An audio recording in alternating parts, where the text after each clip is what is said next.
listen to fall to the floor. Hello, welcome back to another pen talk. Thanks for tuning in. Today we're going to take a nostalgic trip into some German vintage. This is a Lamy. I got a great deal on eBay. I mean, for an oblique nib in a mint pen from Lamy that was probably made late 50s, early 60s, just before the Lamy 2000 became their flagship product. This was it. So this was considered mint in box. The box has shown a little bit of wear, but you know, for close to 60 years you would expect a little bit of wear, but the pen is in mint condition. Never been inked.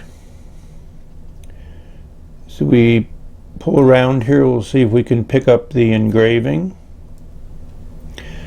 So it's a Lamy 27, and then there's a 30N. I think the 30 describes the fact that it has a plastic cap. Interesting L in the top of the cap, not lined up with the clip, which I found interesting, but I found other pictures from other owners of this pen that also show that same type of design, so apparently they didn't try to line that up. This is a blind cap piston feed, similar to what a lot of German pens, you know, your Pelicans and your Mont Blancs. It's just a pull-off cap. You know, it snaps in place, very easy to pull off and on. And as we take a look at the pen, interesting, some things come out right away. The nib certainly looks similar to some of the modern Lamy nibs. You know, it's not a classic design like you saw on your Pelicans and Mont Blancs of the time, but they also, during this time, also made a similar type of pen. The very base of the nib, there's the 585 designation, so it is 14 karat. And you can see that the point does have that left oblique look to it. And as you know, I like that style of nib, so when I found this one, I snatched it up. It has a classic ink window. As you can see, it's extremely clear. I flushed this with water and nothing came out. The piston was a little stiff in the beginning. I'd hoped to be able to take it apart and put some silicone lubrication there, but I wasn't comfortable. This does unscrew. I've seen photographs of this disassembled. So Lamy really came about in the early 50s, and this was really their flagship pen for about 10 years until, like I said, the 2000 came out. It does post nicely. I mean, this is a very light pen. You know, I'll put in the weight there. I'm guessing a little bit under 20 grams in this state without any ink in it. It also came with some instructions. You know, they made it in both a ballpoint and a fountain pen, but as you can see, this instructions covers both. And they come in a few languages, English one of them. So they were sold in the States. There's some discussion as to whether this pen could have been as popular as the Parker 51, which it seems to emulate in at least the design of the hooded nib here. But it's a little bit more exposed, which I like. So the question comes out, mint in box, so what do you do with this pen? Those of you who know me, I write with my pen. So thought we'd take a little comparison look here. This pen has been compared to the Parker 51, but can you pick out the Lamy from the Pelican, from the Mont Blanc? They are very, very similar. The Pelican and Mont Blanc have a little bit of a gold ring at the top of the cap, but one of the things that the Germans did was they put identifications at the top of the cap. So you have your L for Lamy, your famous Mont Blanc symbol, and the Pelican bird. So that's how you can tell them apart. They're all pull-off caps. They're all piston fillers, and they all have observation windows. So that's another thing they all have in common. Let's look at the back end of the feed. They're pretty similar. As you flip them over, you can see also similarities in the way the nib is designed. Obviously, the Lamy on the left is your really nice oblique broad, where the other two are just probably fine nibs. But I thought you'd like those similarities, and let's take a look at it from why they compared it to a Parker 51. Again, there's similarities there, but this is a really hooded nib. I mean, you only see a little bit of the nib at the end there. But it is a common design.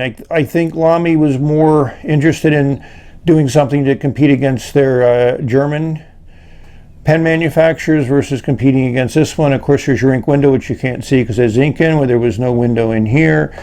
These also have caps that come off, but two different filling mechanisms. So as a last but not least comparison, we'll take a look at some modern pens, just so we can put them in perspective. Your ubiquitous Safari, which is a Lamy.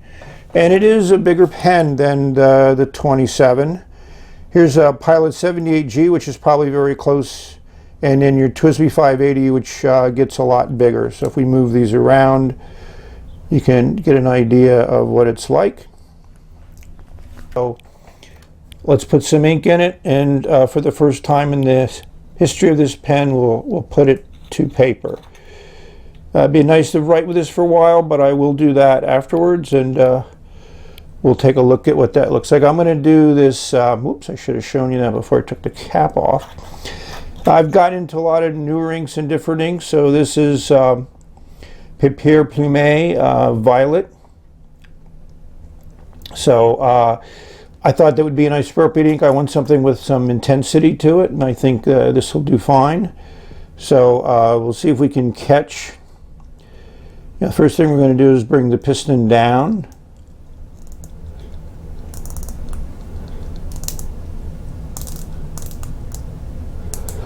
And as I said, it's a little stiff, but that's to be expected.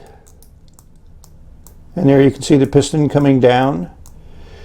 Put it in the ink, and we'll draw up some ink.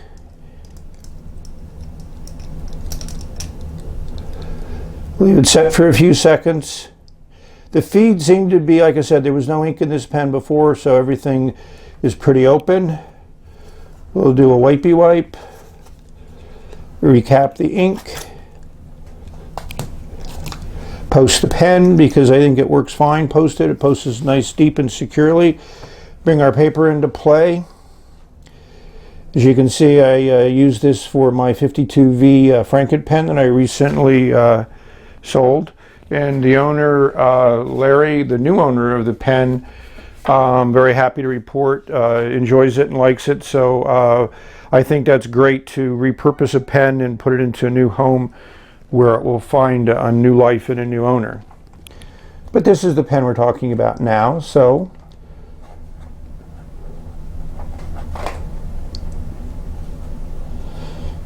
and the first thing is this is super smooth. I think you can kind of not hear the nib on paper, which is a good sign. And this is really a nice wet broad writer. This is amazing. I really like it. It's, there is some noise there as you hear as you do the horizontal strokes, but then if you just put a different angle on it. One of the things about, we'll call this an oblique broad. I think somewhere in here that might be designated. Let me take a quick look at this. I looked at it once before, but yes, there is an OB at the base of the feed. Maybe that'll pick it up. I mean, I think that's very nice that they've labeled them. A lot of people don't label their nibs, but this was a high-end pen at the time it was sold.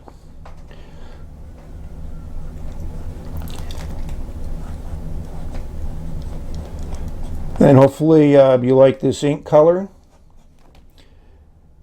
Let's zoom in a little bit so you can appreciate it even more.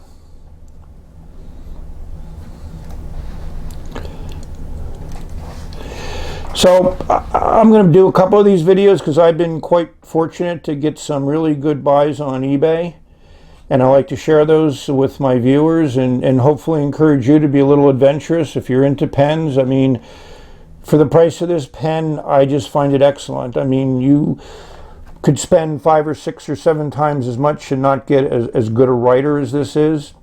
This is definitely going to go into my daily writing group. So thank you for watching. Sorry for the shadows. Don't have time to turn the paper around. Hopefully you enjoyed this. Hopefully this will encourage you. Enjoy the writing instruments that you have. May you enjoy them every day. And may I write this, the end, appropriately. Beautiful ink, beautiful nib. Bye.